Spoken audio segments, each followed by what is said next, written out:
taking off my shirt and saying like, yep, this is who I am. This is what you're about to get into. I really am learning to embrace all of that, to tell myself that it's okay to be completely out of the box. And it's something that I've called myself for years and written about for years.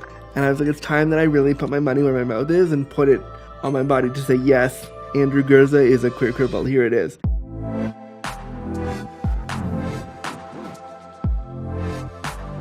I get turned on by humor and like inappropriate humor because I'm disabled. I call myself a cripple. I call myself a thick cripple. I call myself bear in a chair. I've played with different monikers and I love to play with that, and I like it when a partner that I'm spending time with also uses that terminology with me because it shows me that you see who I am. Disabled people who are queer aren't seen in our community because we have a very specific aesthetic that we adhere to. I've never had a conventional quote-unquote relationship. I've had fuck buddies, one-night stands, that kind of stuff, but never a conventional relationship. If you were coming over to have a hookup, I would tell you that I would need help with my shirt off, and I would tell you that I need help getting out of my chair in a special sling that I have over the bed to get out from my chair to the bed. It's a weird mixture of being clinical and being very direct with the partner, but also being like, hey, let's stop and make out while I'm in the sling, to bring it into part of the fact that it's sex, to not medicalize the experience and to not alienate the partner, to remember that we're there to fuck or mess around or have a sexy moment together. Technically, I'm a top. I do enjoy using the term the human dildo because I can't thrust. Basically, you're sitting on top of me doing all the work, which is fun for me. I get to just hang out and enjoy it.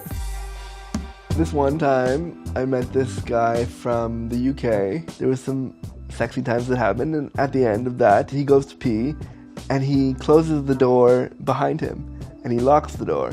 Now, I'm in bed, and what I refer to as the dead turtle position, I am on my back with an erection, unable to move. He goes, oi, can you let me in?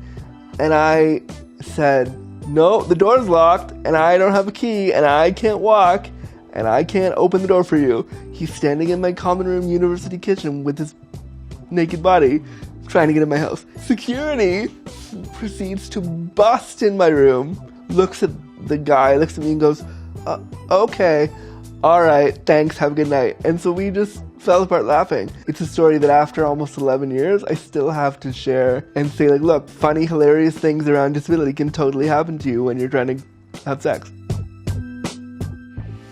I think I'm a disabled realist in that I want to talk about the real experience. There are moments where disability sucks balls, and not in the good way. There are moments where I would rather not be disabled, but that's a whole part of the experience that I have to work through, along with my internalized ableism. I had to learn about rejection really fast, and that sucked, but I had to learn that it was okay. And I had to learn that it wasn't going to be easy jumping into sexual spaces.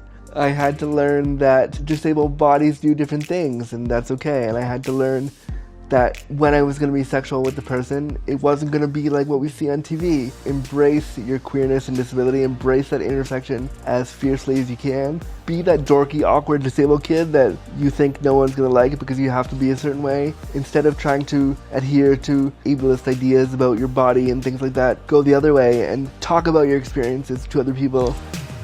Queer people who are not disabled and queer people who are disabled have a lot in common in terms of rejection, vulnerability, wanting to not be othered, wanting to feel accepted. It's going to sound super cheesy, but we should celebrate the differences between our communities and understand that at the core of it all, we all want affection, we all want intimacy, and we all want sexuality.